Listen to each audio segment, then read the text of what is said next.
Bull, baby. Bull, bull, baby. Oh, yeah. Bull. So I want to welcome everyone to our first ever Full Bull podcast where we discuss everything Bionano Genomics. This is just a discussion. We're not financial advisors, so don't take our advice. Introductions. So let's kind of introduce ourselves. Let's start with Mike. Do you want to start? What's your kind of your trading experience? What are your thoughts?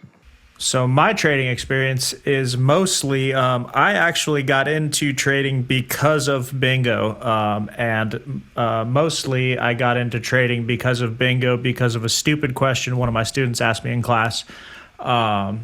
So basically my whole trading experience is take all my money and put it in Bngo and then get rich. That's the hopes and dreams, that's right? A good goal. So that's mostly it. So, I've been trying to play some smarter trades over the last, let's see, I guess I started in November, so it's only been 3 months or something like that. But, it's nice having a community that kind of grows and teaches you stuff on the side Absolutely. as it goes. Right on. Justin, what's your story, bud? So I came into investing very recently. I did a few months of paper trading. And I'm coming at this kind of at the angle of trying to snipe disruptive innovation in technologies. After a couple months of research, I stumbled upon Bionano Genomics and was besmitten with them, and have since YOLO'd pretty much all the money I feel comfortable YOLOing into Bionano Genomics at this point. Yeah. So my hope is that we can grow that and diversify a little bit as we find some more avenues that are real, truly disruptive things. Totally. Yeah. Great. Henry, what's your story, bud? What's your trading experience? And well, my story you guys already know, but just kind of like recap pretty quickly. I was a tech for AT&T. And they laid us off, like 400 of us in San Diego. And I was unemployed. So I figured, you know what, I have to make some money. So I started trading stocks. So what I did was I took out my 401k out of my AT&T 401k. It was only $23,000. I had to come up with $2,000, get that $25,000 to get it rolling. So my goal was, you know what, let me make some money. I want to pay off my student loan was one, and two, get a Cybertruck at the end of the year. So I figured, all right, I need to make about $100,000 by the end of the year. So I struggled all year long, trying to buy, sell stocks. I didn't do any paper trading. I just jumped right in, and I just struggled until about December. Everything started clicking for me, and I was like, you know what? I got my 25 up to 41. It's not quite there. And then next, I watched, Dead Inside's video about Bngo. I was like, man, what's up with this? So I bought a bunch of shares. I bought 500 to see what it would feel like. And I was like, this looks pretty solid. I think I bought it on December 31st or the 1st. And I was in it like, I think at $1.19. And I did a little quick D&D, my little due diligence, and found out that, you know what, this actually might be a thing. And then on the next day, it jumped up to like $2, and I'm thinking, oh my God, I'm missing out. So I dumped everything I had available in there, and it was about 50% of my portfolio. And the other 50% were all red. I was like down $6,000 here, down $2,000 there. And I was like, I'm not selling until it's green. But it didn't make any sense. If I knew that Bionano Genomics was going to go up, I could take a loss and make it up in, Bngo. So I sold everything at a loss, and I went 100% YOLO into Bngo, and thank God I did, because next couple of days it just took off. So there's my Bngo story. Right on. Then my story. I've been trading for, I thought it was only 5 or 6 years, but I look back, it's been about 7 years. A lot of the first part of it was just I bought a pot stock.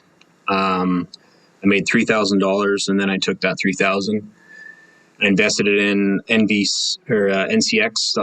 It's just a mining exploration company, and let that 3,000 sit. I think it's about 5 cents is when I first bought it. It went up to 30. And anyway, I made about $30,000 on that one trade, just sitting and not actively trading, just letting it sit.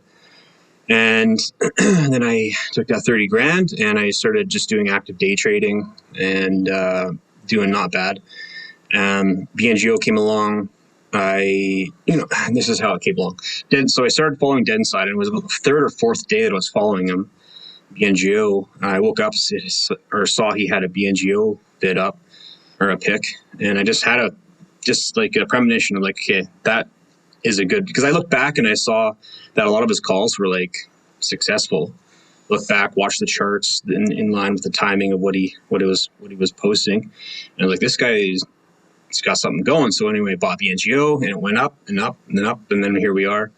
And then, like I said, I've just been kind of side trades to try to get more capital so I can get more Bngo, because I know it's going to be one of the top stocks very soon.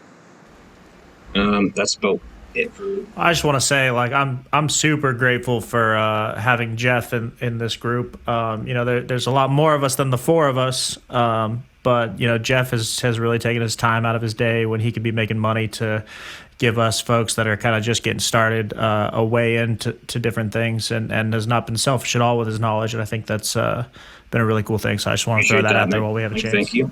I think he's. Yeah. I think Jeff is like the most experienced trader of us all. I think most of us have less than a years of experience, and he's got all this knowledge and experience day trading.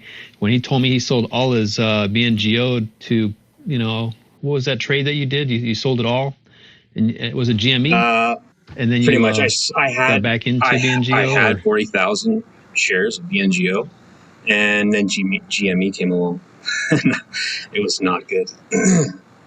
I learned a valuable lesson, and then that was a learning lesson. Yeah, totally.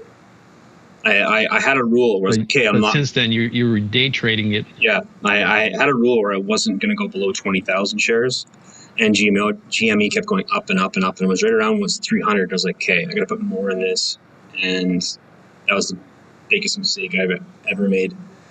Don't ever, if it looks like a sure thing and everyone tells you it is, mathematically, doesn't matter. Math doesn't even come into it. Like, look what, all it took was Robinhood just cutting the ability to buy it, and it screwed everything up. And that's going through court. Was fraud from the beginning. Yeah. But since then, though, I mean, you were able to get back into Bngo, and then you've also, I think, sold off a chunk and then made more money and put more Bngo in. So you're coming. Your portfolio is coming back to all 100% Bngo, right? I mean, I was down to mid 140K, but I'm up to around 200 again. So I'm crawling my way back slowly but surely. So it's been fun though. I appreciate you guys. You guys, I want to say too, you guys have been such a great community support. Like the whole Bngo community is excellent. The subreddit, everyone's pretty kind, nice to each other. Yeah. And you guys, you have your own niche like experiences and things that I appreciate that you sharing with me. That's definitely something that's like kind of unique about this. I think about the Bngo situation, how we've kind of found ourselves here.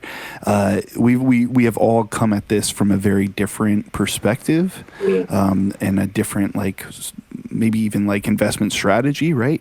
But Bionano is a consistent ticker for all of us, you know, and we've all kind of stumbled on it at this same time here. Totally, thanks, Justin. Well, I know we were going to try and touch on history and origin, but maybe we should just talk a little bit about how we got into Bngo first, and then talk about the company afterwards. So, I kind of got into it through Kathy Wood, actually. Really? And the catalyst for me, I didn't even know, I had never seen a dead video. And it was the exchange when the Twitter exchange between Dead Inside and our friend Simon happened on Twitter. I followed Simon on Twitter, and when I saw him talking to some dude about a company that ARK was not in, I was like, oh, all right, well, let's look at this, and when if I'm looking for disruptive innovation, right? What Bionano is kind of bringing to the genomics game is checking every box for me. The leadership team they have together, it checked every box. And then watching Dead's video, talking to you guys on the Reddit, it was kind of reassuring to hear some other really smart people, kind of getting the same vibe that I was getting. They're going to start calling you just an iconoclast after this, dude. Yeah. So let me throw this out there. So what are everybody's individual goals with Bngo? Like for me personally, my goal was originally, if it hits 60, I'm out because that's 1 mil. But because I've been buying more Bngo, my new 1 mil target is 51. So now if I hit 51, I'll be at 1 mil strictly on Bngo. And that's like, for me, I don't think there's been anybody in my family ever made this kind of money. And nobody knows. So nobody knows. I haven't told nobody. I haven't told any friends. I haven't told any family members. Nobody knows except for, anybody that's on Reddit or on the Discord. Right. It is interesting, like sharing, screenshots of my portfolio and stuff like that with people who are more or less, strangers. There are some of you now who I don't feel that way about, but we are strangers. Yeah, right. Yeah, you don't know me from Jack. You don't know me. Yeah, exactly. This place where we find ourselves, man, is a fucking crazy time to be alive. Like it's wild. It is definitely wild. The market it's never been like this too. Who does this? It's a pretty exciting time. It is. This market's nuts. Yeah, it's crazy because it like keeps us honest too. Like sharing your broker portfolio and what's going on. Like it lends real credence. It says something about like who we ought to listen to and these kinds of things. But also like it's like a flex without being an asshole. I'm trying not to swear too much on this, but like there's something fun about it. You know what I mean? I'm glad you said asshole because earlier when someone said paper trade, I think it was you, Justin. I was going to say, oh man, I didn't do any pussy paper trading, but I bit my tongue. No, man, it's okay. Listen, you are what you eat. You know what I mean, fam? It's okay. So some of us are vegetarians. I'll cut in here. I'll say what my future plans as we're doing our turns. My future plans are to hold as long as I can, but after the end of 2021, I'm going to reassess and maybe sell a portion. So I think it's going to, by the end of 2021, the end of this year, I see us being close to $40 to $50 a share. And if I start taking some small sections or small portions and selling them, then I can live on that. And eventually I want to have a little nest egg there, Bngo, that I'll live off the dividend. And I think that's very feasible. I think that's a very having dividends scenario. To be honest, I don't think they're going to be ready for dividends for quite some time. I think they're going to have to be super, I think you're super profitable. Yeah. So I think it might be a little bit, but the stock price is definitely going to continue to go up. Yeah. I mean, my goal of that $51 to hit 1 mil, I'm just going to reassess myself at that point because anything can happen. I mean, I got 10% not in Bngo, so I get to play with that. So if I can make more gains, I'm just going to buy more shares. That's the whole goal, is just keep pumping it into Bngo and then get there. I mean, I see Bngo next week hitting 17 with no problem. And then by earnings, which is in 2 weeks, March 4th, March 5th, roughly, I can see it hitting 20. And if there's some sort of a squeeze going on, and with the options expiring next week, we might even see a pop to 25 and then come back down. Your lips to God's ears, man. Well, I know, right? We're all bullish. You can see the Reddit lounge just going nuts. Oh my God, it's dropping. It hit 25 and now it's dying. What the hell's going on? So that's kind of, I come at this from a little bit different. Any of my investments, I said I wasn't going to touch for 3 years. That I was going to put at least a 36-month time horizon on anything. I was not anticipating being as successful as potentially we're looking at Bngo being this quickly. So I'm very tempted to pull some off the table. I mean, if it ran up to like $50 this year or something like that, I'm just from where I'm at financially, personally, I'm going to have to take some off the table to take care of some other stuff. But I honestly, I think that to see like the full potential gains of what Bionano is doing, we're looking at a 3-year, 36-month time frame for the market to really develop, and for them to start generating peak revenues from Saphyr. Yeah. When I say eventually live off the dividend, So 36 months, 3 years. yeah, I'm talking years too. I wouldn't be Yeah, surprised yeah. if Bionano hits $30 by the end of March, because I think it'll be more recognized. I think the talk is going to be huge because their earnings is going to be tremendous, and all eyes will be on Bngo.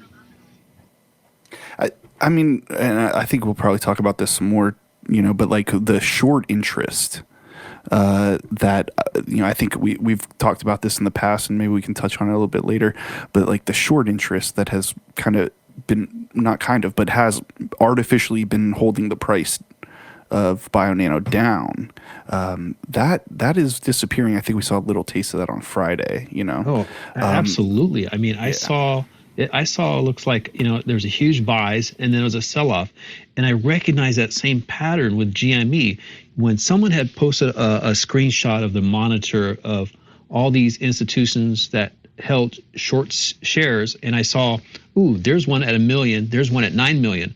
And the next day I was looking for those sell-offs, and they were there. And I was like, oh my God. It was a realization for me that they're just buying to cover and then selling it all right back off. So you see these buys and sells, and that's what we were seeing with Bngo on Friday.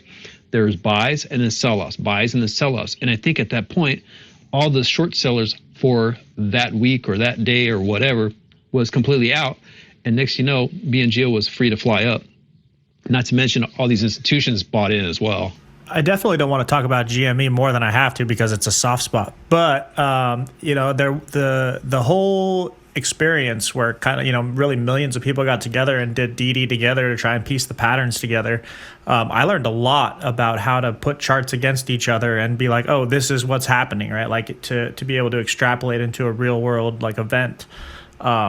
And so like after the whole GME thing and then what happened this week with Bngo, it was really cool to kind of see, what's being called a ladder almost, like people coming in, coming out, buying in, selling out, and kind of cashing it right. It like bodes so well for the next few weeks. Mm-hmm.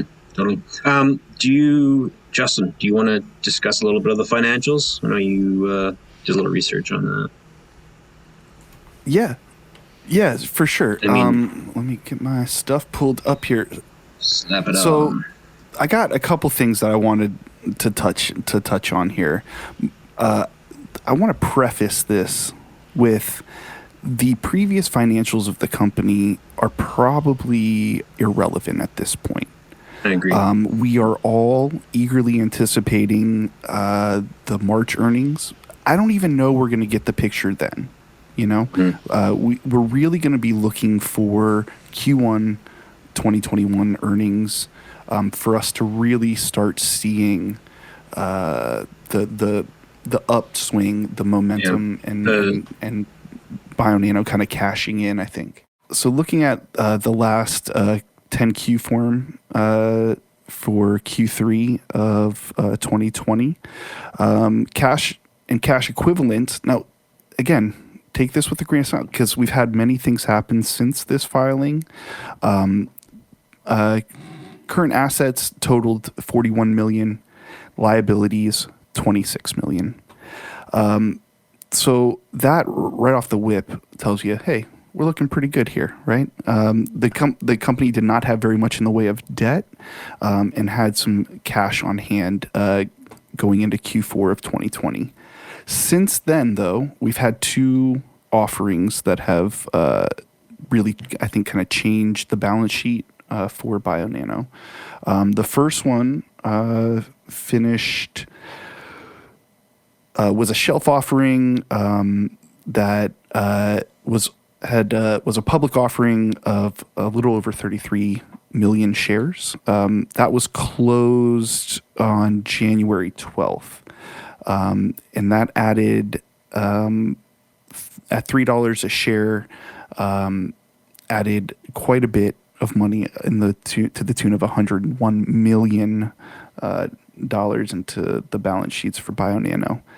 And that was quickly followed on January 25th by another offering of another 38 million shares that closed at $6 a share, which injected another 230 million into Bionano. So, and I'm sure we'll talk about this in the future, but this is really setting them up to pour gasoline onto a fire. We've kind of seen them ramping up with the Saphyr system. It's being tested out. It's being adopted clinically. They need to build these things, right? They need money to build these things out. And I think after these two offerings, they've got all the money that they could possibly want to build as many Saphyrs as the market demands, and really start reaping the rewards from that revenue stream. Which leads me to my last point, which is future monies. So since this last Q10, they have really adopted a new business model that relies more heavily on a subscription service, which has been proven time and time again. I think the one that comes to mind right off the rip is Tesla. And their subscription model that they kind of have. The CEO or COO of Bionano comes from Tesla. I think he probably brought this business model with him. What that's going to do is a $250,000 piece of equipment is a big barrier for entry for a lot of clinicians, I think. The subscription model allows for Bionano to cast a much broader net in the marketplace and really capitalize on revenue streams that, let's see here, according to the recent AP report, is anticipating that by 2027, the genetics, the market could reach something like $21 billion just in testing. What's the market cap right now? So right now, 2020, according to this AP article, the segment's reached a valuation of about 3.9 billion. 3.9 billion is a segment of is about a 33% segment of the market share. That's just in the U.S. Genomics testing market. So we're still looking at like 500% projected growth based on subscription, not ownership.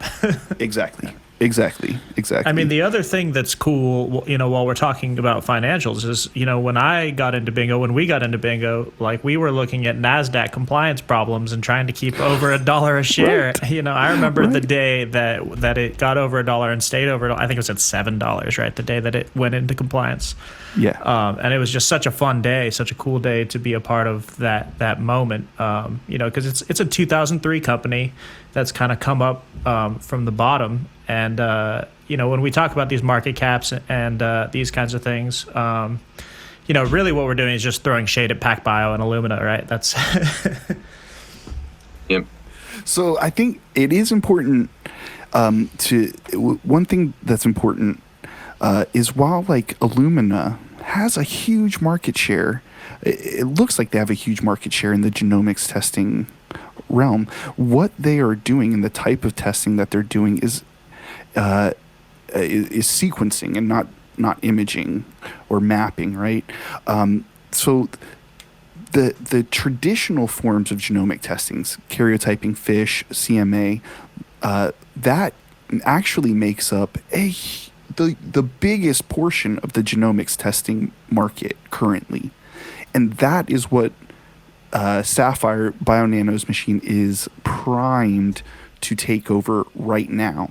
For Illumina, PacBio, those guys to start capturing that portion of the market, which is actually the largest portion of the market, they have to use technology that they don't have yet, that doesn't exist yet. AI learning, things like that. Whereas Saphyr has already proven a concordance with karyotyping and fish and those things. Yeah, I mean, I guess the way that I've kind of been thinking about it is, with PacBio and Illumina, we have a lot of different things that have to come together just right to get one moment in time that gives us a variant that we're looking for. And with mapping, with Bngo, it's kind of a more one size fits all. It does what it's supposed to do and then some. As a philosopher, whenever I'm theorizing about something or just thinking about something, like when you start making predictions about some content that doesn't even have to do necessarily with what you're thinking about, but it starts to show results, you have something good. And so you always want more data, not less data. And the more I look at PacBio and Illumina, they're trying to go for less and precise data all the time. But Bio is just like, here, we'll give it all to you, and now think about it. What are you going to do with it? Right. Okay, let's move on a little bit here, and I will fill you guys in on some sciencey tech talk. This info is from Bitronk. All credit goes to him for this. Yeah, Yay, I love science. Open discussion too, if you guys want to butt in any time. So I'm gonna just start off discussing kind of what they do, how the Saphyr works. How does it work? The idea is to take the patient's DNA fragment and to very gently place it into the chip that has these nanochannels, or just super narrow troughs, basically. The idea of pushing DNA through these nanochannels started with Han Chiao. I'm going to say CAO is Chiao. I don't know. HANCAO is his name. He's the original founder, right? Yeah, when he was the first doctoral fellow at Princeton. Now there's a step along the way here where they place a fluorescent material on certain markers along the strand. Imagine it's done just prior to placing the DNA in the chip. They probably have it in a dish and they stretch it out manually, I don't know, and place the fluorescent markers on these certain reference marks. So once the DNA is on or in the chip, it's inserted into the Saphyr platform. Now I'm reading kind of my notes here that I put into like regular language because Bitronk's a scientist. I'm not sure his background. Do you guys know his background exactly? Other than genius? I know. I was gonna say he's just the anonymous super brain.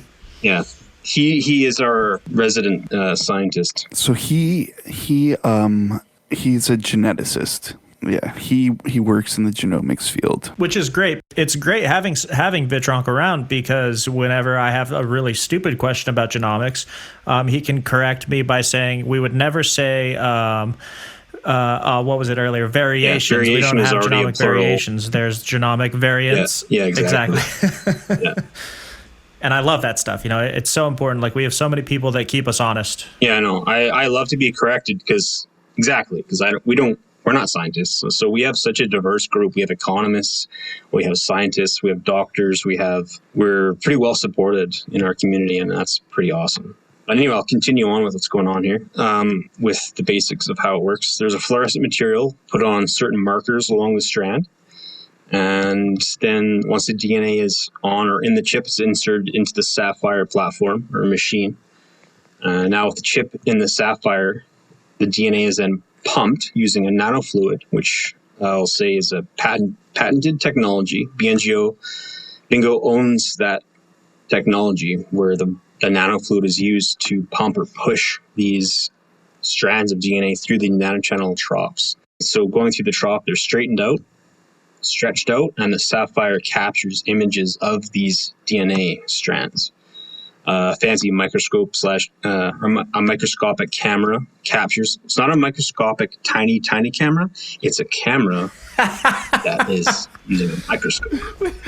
wait, hold on. Wait. It's not the world's smallest camera. No, it's not a microscopic Thank camera. you so much. It's not. It's not. See, it's not what you think. Exactly.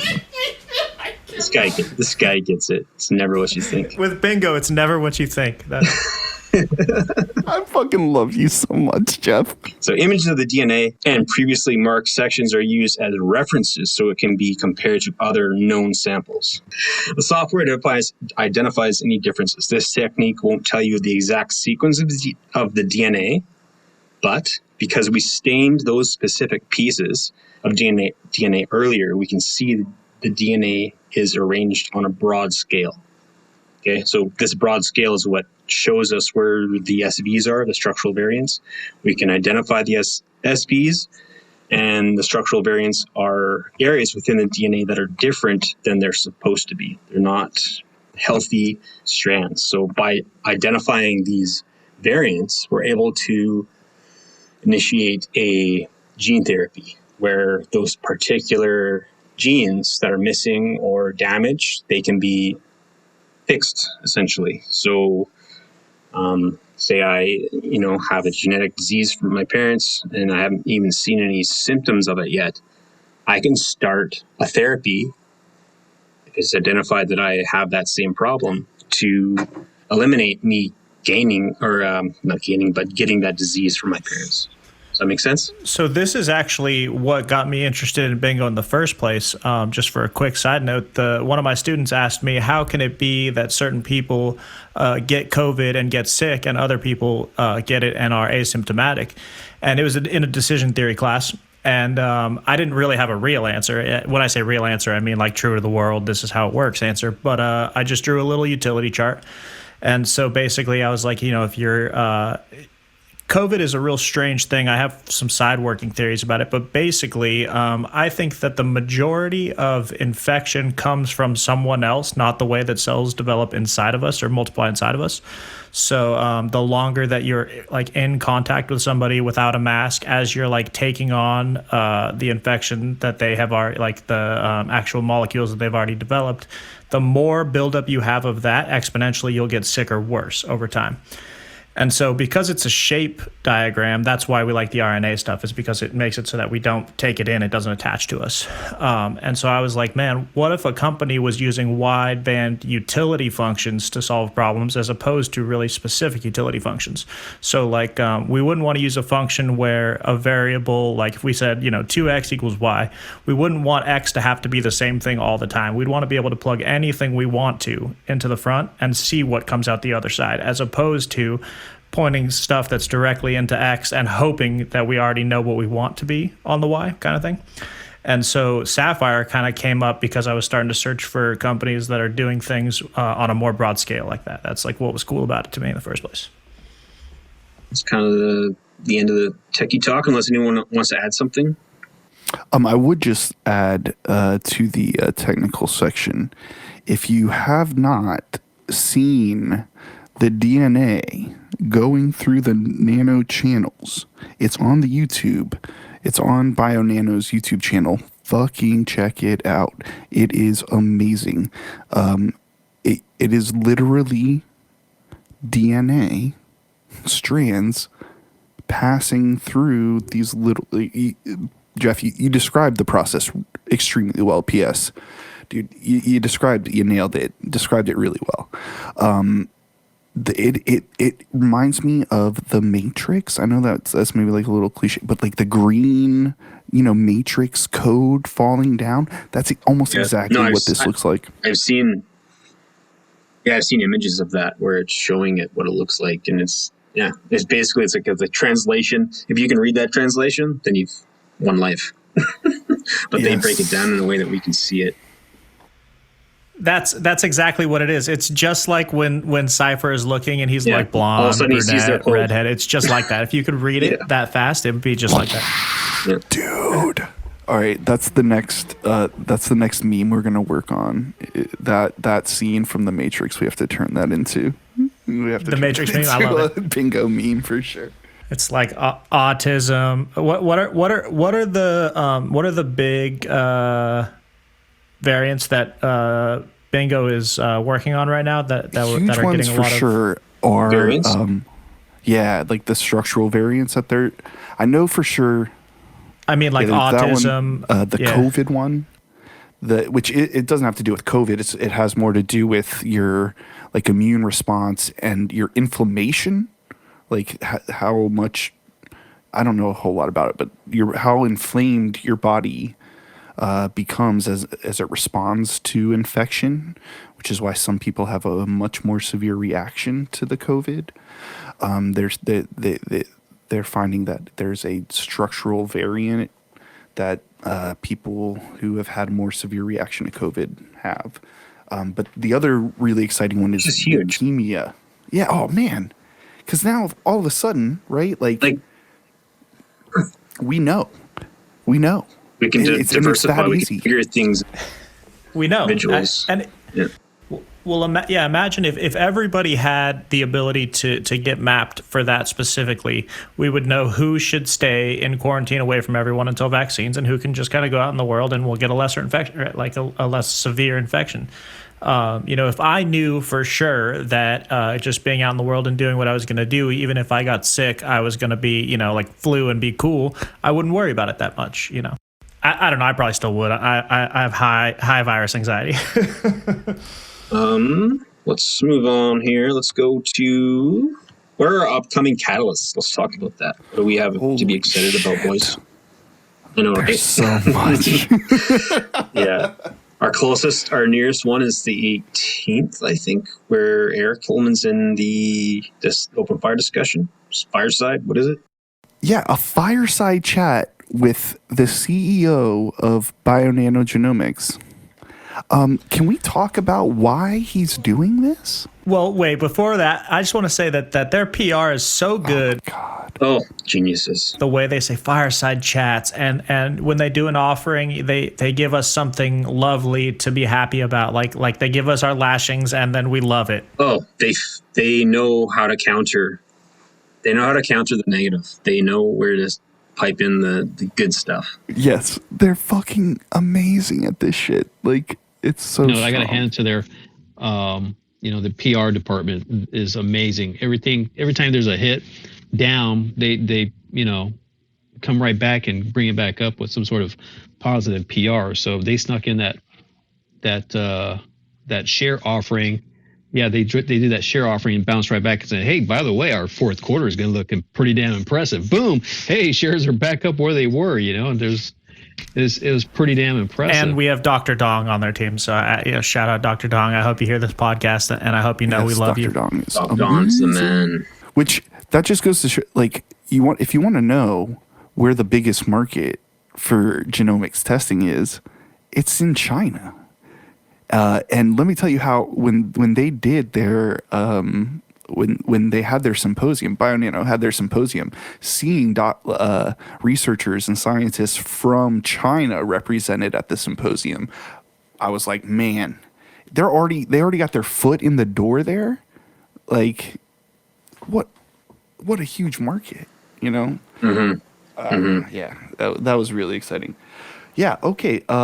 So on February 18th, 1:30 p.m. Bionano's chief executive officer is scheduled to participate in a fireside chat. Is there something after that but before earnings?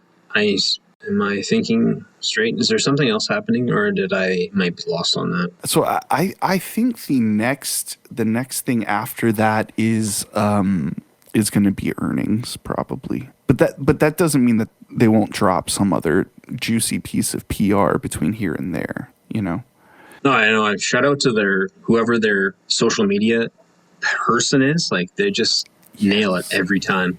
Yes. And the perfect timing. Perfect timing every time. We all know as moderators of the subreddit, like they do something special for us when they do that, because if they didn't do that, we would just be dealing with chaos whenever it goes down 1%. Like, yeah. So the conference that Eric will be having his fireside chat is the BTIG. The BitTig. Yeah, the BitTig. Sounds big. The BitTig. yeah, the old bitting. Yeah. MedTech, Digital Health, Life Science, and Diagnostic Tools Conference. A live webcast of the presentation will be available to view on the events page. I look forward to it. I want to add to it regarding the financials report and what you were discussing earlier, the fact that the two offerings, I've never seen the offerings bought up so fast and then closed, because I don't know, that's a bullish sign that everyone, it just stagnated for a bit. It dropped for a little bit and then it was just off to the races again. And that was like a really, really healthy thing to see. I can't agree with you more. having not gone through as a shareholder, having not gone through a like direct offering or a public offering like they had like Bionano's done, I wasn't 100% sure what to expect. I've been through a few public offerings. Yeah, how does it That can stagnate and roll on for days and days until it's finally resolved, and then Bngo just sat down for a bit and stood right up and started running, and that's great. What about like the share price? Because that's what really surprised me. I guess like the little bit of research that I had done, I was anticipating the share price to drop considerably, at least to meet the offering price, and it didn't even come close, I don't think. Yeah, the offering was it was timed and it was priced at just the exact what it had to be. I'll put it that way. From my experience, they have it figured out. The offering was just slightly below the current price, and it was bought up, and then we picked up and moved on. And here we are. We're at what we hit a high of 1444. Or no, what was the high? All-time high. Remember? You're gonna make me have to look at. You're gonna make me have to pull it up. It was 14 something. Pull up the chart, Justin. Jamie, pull that up for us. I'm doing it. Yeah, I was like absolutely stunned. We got to 1438 at 1:45 on Friday. Yeah. I was stunned. The second offering, I was like, holy shit. This is going to maybe, slow things down for a little while, Yeah. you know? Yep. Next day, done. Yeah. We're bought up. We're moving on up. I'm hoping that this meeting on the 18th we'll be able to get into to view it, because I gotta wonder what the fuck is Eric gonna be talking about, because we're so close to the earnings. He's gonna have to only talk science. He's not gonna be able to talk anything financial. It's just the bare bones of how it works, I think. So looking at this BTIG fireside chat that Eric's going to be giving on the 18th. This might be a little bit bigger than we may have initially anticipated. So BTIG is a investment banking research firm. And this conference in particular is about healthcare innovation and diagnostics.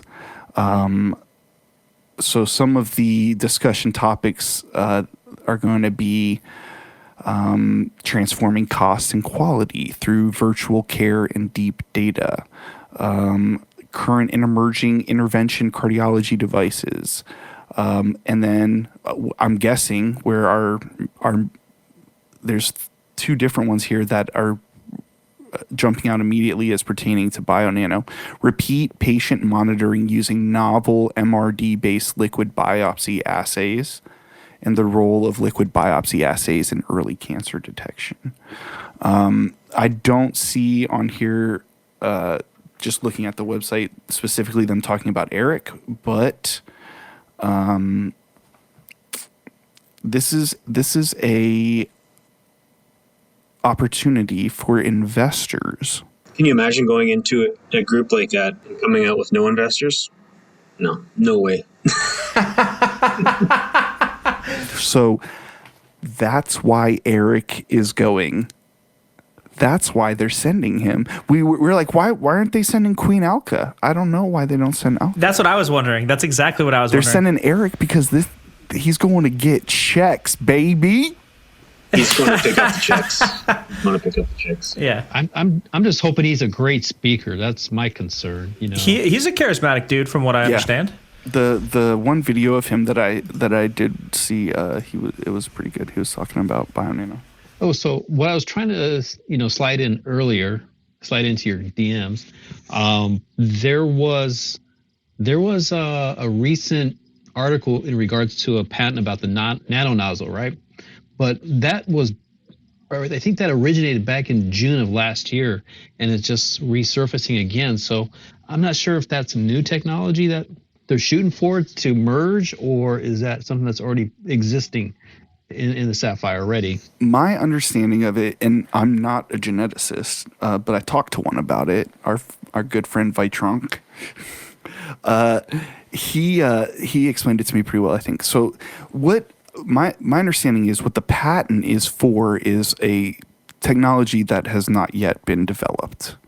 But what it is saying, so there's this other company, they have a sequencing technology that uses a nanopore. So where Saphyr is getting, that big picture view of the whole genome, right?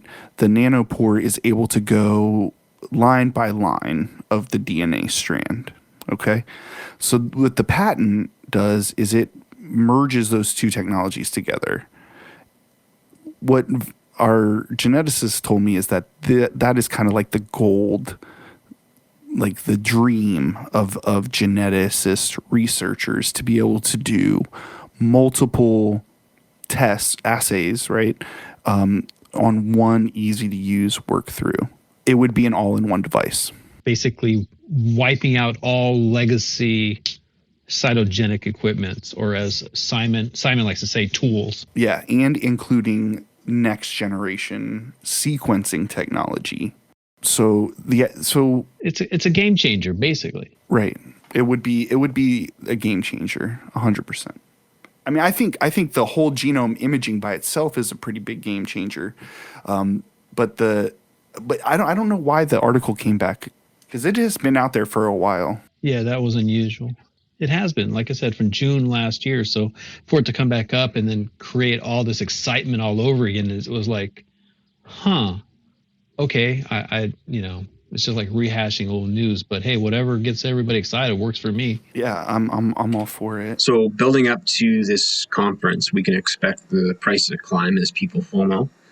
And then I say beginning of March, we're going to see another climb, because everyone's going to be stoked about the earnings report. We're going to see Bngo climb a decent percentage, because we expect the earnings to beat. And Illumina recently, as well as PacBio, they had earnings come out and they were not as expected. They were lower than expected. But I don't see that happening with Bionano, personally. We've had a lot of good things come along their way. The expected earnings are still taking into consideration that previous business model. So yeah, it's not going to be, I don't think it's going to be lower than the expected. No, I don't think so either. But as far as catalysts go, I mean, if we're talking about, future catalysts, I think we're going to run out of short sellers next week. Now, when I say run out, I'm talking about the ones that have already been pre-established and their options are expiring, this coming Friday. There's a huge short interest that is expiring next Friday. That's going to be tremendous, I think. We're going to probably see a nice spike there. So, that'll be a big one. The other thing, too, that we haven't even touched on at all is FDA. Like, that is, I feel like, just this big, huge thing hanging out, just waiting to fucking drop. Probably have to do another podcast. Yeah, for sure. Just to talk about FDA shit. Yeah, the cool thing about FDA in this instance is that it already has research FDA, right? Like we already have the ability, we already have FDA approval to do things in one sense. So we're looking at the other FDA side, which is what is it, client? How would you explain it? Like being able to be used in a clinic, more commercial clinical setting. Clinical. And so, I mean, what's nice about that is that we're not like fighting an uphill battle to hope that it passes, right? So we already have an FDA approval. We know that the company knows how to make things work in the right ways to get FDA approval. It's just the next level. So it's not like waiting, And they have the right person as well. I mean, with the Dr. Chobi. Yeah. Hopefully, I'm probably butchering her name, but they brought her on because of her past experiences with getting FDA approval, and the fact that she's a geneticist at the same time. I mean, that's a win-win. I don't see them having any issues in getting an FDA approval. Is actually creating the tests that the FDA need the Bionano to pass. Right. Am I correct in saying that? She's creating the criteria. Because this is such a new... Because it's new. Because it's novel. Right. She's like the leader. They don't have a test like, okay, you've got to come in here and pass this test. So she comes in and she says, this is what we have to pass. This is what we have to do to show you and prove to you that we are what we claim to be. Would we say that her fan club then could be Let called? me write you the test so would we we say can her pass fan it. club could be the Alkaline? Would that be? That's genius. The alkaline. Oh, It's kind of like a conga line, but for geneticists. Bro, I love get it. that. the alkaline.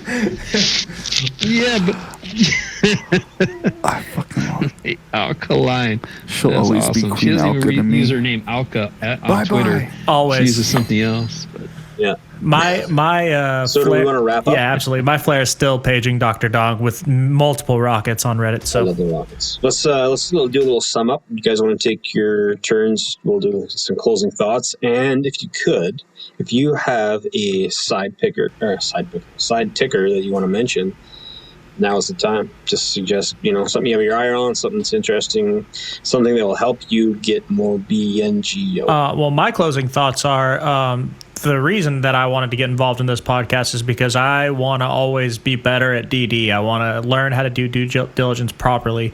And as a community, I don't know that I've ever seen, I'm not really one to talk, I'm not an expert. I haven't been doing it for a long time, but we tend to bring all these thoughts together and work together to create what feels like a really strong DD package to me, that none of us are geneticists, and we can come together and, well, and Vit, yeah, but he's not here, But shout out to Vit, yeah. That we can come and kind of talk about this. I feel good, I feel good about talking about it. And it, this is what DD should feel like. And so I think part of the goal of the Full Bull podcast should be, setting an example for what it feels like to do good DD so that you're confident and you feel great about the companies that you're in. We got lucky with Bngo because it's a beautiful company that's doing great things and also changing the world for the better. But, we also want to make money, right?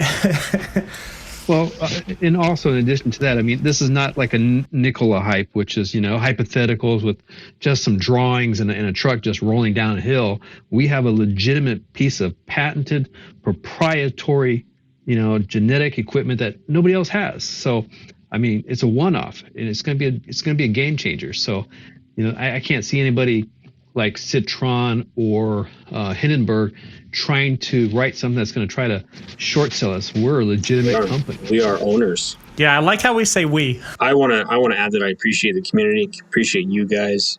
The team we have, even though they're not all on this podcast, is epic. Like we have geneticists, we have scientists, we have doctors, we have economists, we have so much experience behind us, and it is enabling us to do. We have Wendy's employees. Heck yeah, I have Wendy's employees. Give me one of those chili cheese fries right now. I'd love it. This guy has to be a Wendy's employee. It's got to be one. Sir, this is a Wendy's restaurant. We're not talking about Starbear. He can't be in here. Yeah, so my closing thoughts is I'm happy to have the community we have because everyone's so supportive and helpful. And closing thoughts, Henry, and a ticker? Yeah, my side hoe is going to be TRXC. So I know it's already had a little bit of a run up, but I think it still has room to grow. So I bought in at 100 shares just to kind of test the waters and see where it goes. So that one's mine. But as far as the BNGO, I'm not touching it. I'm not fucking I'm not fucking selling one share. I'll never sell. I'm not fucking selling. I'm not fucking selling. Fucking leaving. Diamond hands. Awesome.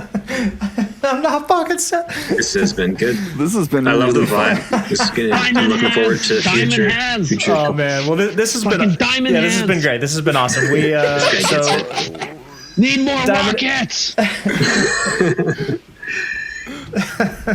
Send the rocket emojis. So I just want to closing thoughts. Have got to be that BNGO, truly disruptive innovation and technology for the everyman out there. That's the way we win the stock market, is by finding those things and parking our money in there. My side chick for the week is going to be NPA, New Providence Acquisition. It's a SPAC that's holding OST Space Mobile. It's a 5G space play. They're going to fucking moon this week along with Bngo. Guaranteed. This is not financial advice. We are not financial advisors. We are not financial advisors. We are not financial advisors.